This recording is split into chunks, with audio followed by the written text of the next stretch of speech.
Hello again, BookTube. I thought I'd make a quick video here. It's in response to a question from my Your Personal Library video of the three books I highlighted regarding how to build a personal library.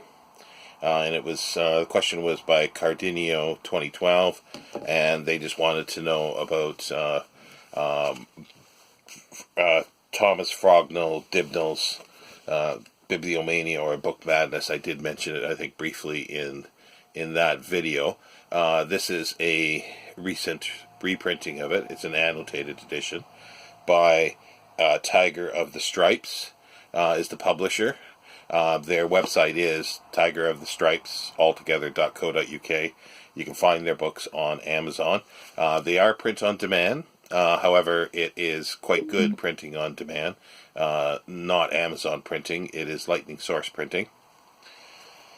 And the full title of this is The Bibliomania or Book Madness, containing some account of the history, symptoms, and cure of this fatal disease, in an epistle to Richard Herber, Esquire.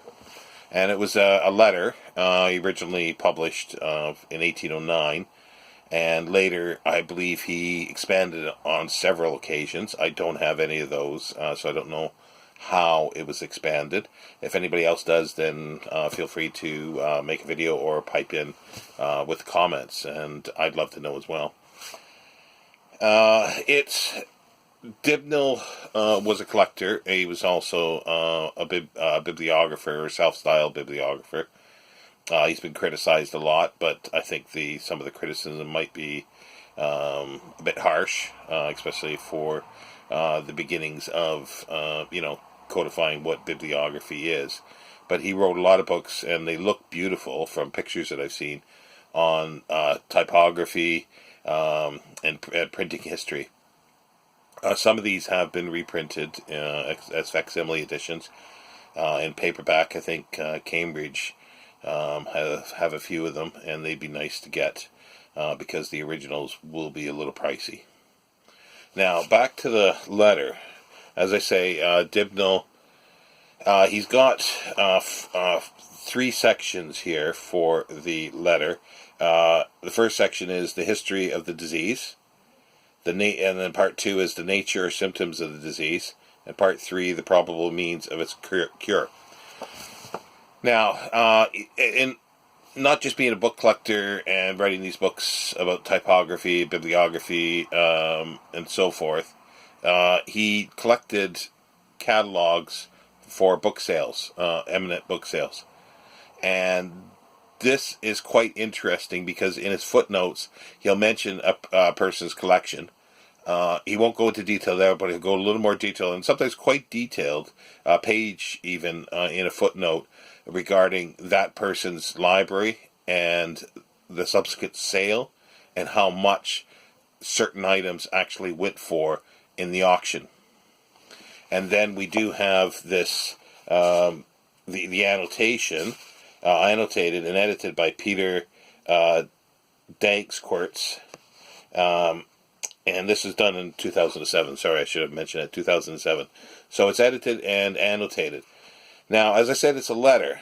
So there's times where you get this, if you can see. 2 lines of the letter and the rest footnotes. 2 lines of the letter, the rest footnotes. And there are times, like in this case, you'd read this, you've got to read all this. And possibly even further. Because not only does Dibdin do heavy footnotes, the annotator does as well. And he'll put footnotes to the footnotes. So it's a bit difficult reading by jumping back and forth, because you read one sentence and you might have pages of footnotes to read and you've almost lost your place. But it's worthwhile doing because the information in there is very, very interesting and fun. The Tiger of the Stripes is calling they're calling it a sequel, but I don't think it's quite a sequel, but for them, it's a second book. For this is called Bibliophobia by Dibdin, and it's regarding his 1831 visit to booksellers in London, Eton, Windsor, Reading, and Oxford. And there's a couple other volumes they have already in print. Richard de Bury's book, Bibliobin, or I think it is, which would be nice to get. I think it's annotated. And there's one other one. So there might be other books that you're interested in as well. So do check them out. Again, it's Tiger of the Stripes.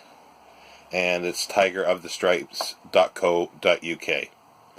And if anybody else knows more about Dibdin and has any books by him, I'd love to see those on camera. But anyway, I think I'll end it there. Fairly short.